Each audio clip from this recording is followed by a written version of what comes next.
जीवन में हर व्यक्ति सफल बनना चाहता है, लेकिन सफल बनने के लिए आपको अच्छे विचारों को अपनाने की जरूरत है।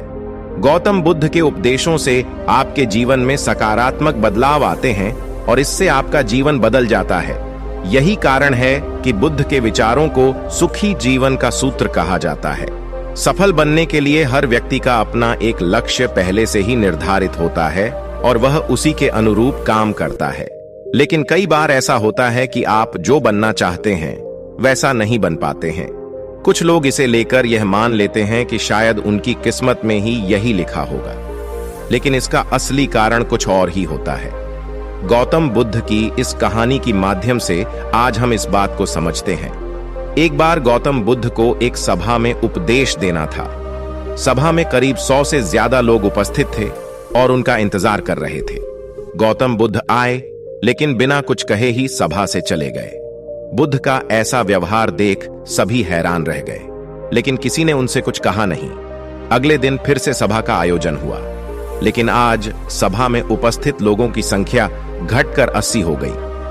आज भी बुद्ध ने ऐसा ही किया। वे सभा में आए, लेकिन बिना कुछ बोले चले गए। आज भी लोग हैरान हुए, लेकिन बुद्ध से किसी ने कुछ कहा नहीं। अगले दिन फिर से सभा का आयोजन हुआ और लोगों की संख्या घटकर 50 हो गई। बुद्ध फिर से सभा में आए और बिना कुछ बोले ही चले गए। आज भी बुद्ध से किसी ने कोई प्रश्न नहीं किया। अगले दिन फिर से सभा का आयोजन हुआ और इस बार लोगों की संख्या केवल 30 थी। आज भी बुद्ध बिना कुछ बोले मुस्कुराकर चले गए। अब तो आप भी ये सोच रहे होंगे कि आखिर बुद्ध को कुछ बोलना ही नहीं है तो बार बार सभा का आयोजन क्यों हो रहा है। ठीक इसी तरह सभा में मौजूद लोगों को भी गुस्सा आ रहा था।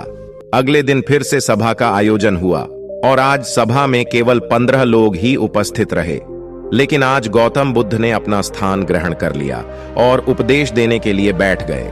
उस दिन से बुद्ध ने जिन 15 लोगों को उपदेश दिए वो उनके भिक्षु बन गए और इन लोगों ने आगे चलकर बुद्ध के ज्ञान को अलग अलग दिशाओं में फैलाया। एक बार इन लोगों ने बुद्ध से प्रश्न किया कि सभा का आयोजन होने के बावजूद भी आप क्यों कई दिनों तक बिना बोले ही चले जाते थे। बुद्ध ने उत्तर देते हुए कहा, मैं उन लोगों को खोज कर रहा था जो लायक हों। सभा के पहले दिन 100 से भी ज्यादा लोग थे, लेकिन उनमें से ज्यादातर लोगों को मेरे उपदेश से कुछ मतलब नहीं था। इसके बाद जो लोग अगले दिन आए उन्हें भी मेरे उपदेश से कोई मतलब नहीं था।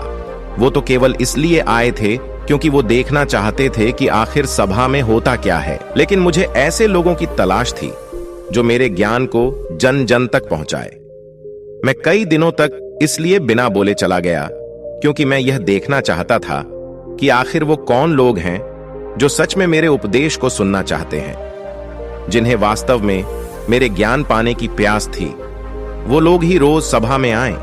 जिनके अंदर धैर्य था उन्हें मुक्ति का मार्ग मिला, और जो लोग जल्दबाजी में थे वो आज घर पर बैठे हुए हैं। बुद्ध कहते हैं कि जिन लोगों में धैर्य का गुण होता है वे जीवन में कुछ भी पा सकते हैं, फिर चाहे आपका लक्ष्य कुछ भी हो। बिना धैर्य के कोई भी सफलता के लक्ष्य तक नहीं पहुंच सकता। उम्मीद करते हैं वीडियो देखने के बाद आपकी मन में कुछ बदलाव आया होगा। हमारी वीडियोस और देखने के लिए वीडियो को लाइक और चैनल को सब्सक्राइब करें।